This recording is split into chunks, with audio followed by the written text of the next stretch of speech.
example. You have other forms of abuse. You have wardrobing, you have bracketing, you have rocks in a box. There's just so many different elements that make retailers have to rethink where the abuse is coming from. And because of that, they start to put more friction in that return experience. It's not a tailored experience. It becomes a one-size-fits-all. Until you ship your product back, I am not going to give you your money.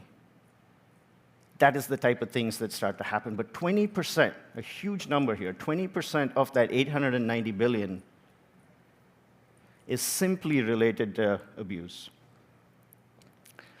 What was even more shocking was that 26% of everything being returned is actually an operational loss.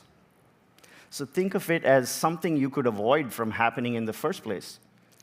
And that is a hard problem that most retailers are grappling with right now, is just that visibility into the whole thing so that you could actually do something about it. So if you really think about this whole thing, and you think that's a cost of doing business, it's actually a $1 trillion mistake that we have just ignored as a business, as an industry, and as the overall ecosystem to be able to solve for it.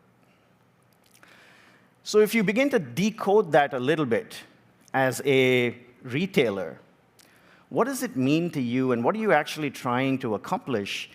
You break it down into two parts. The first is, ultimately, you want to be able to lower your costs. If I am getting $890 billion in returns, of which 45% of it could be avoided, I save the restocking fee, the reshipping fee, and in many cases, just the abandonment, because you're like, hey, I don't want to deal with this product I got back, let me dump it somewhere.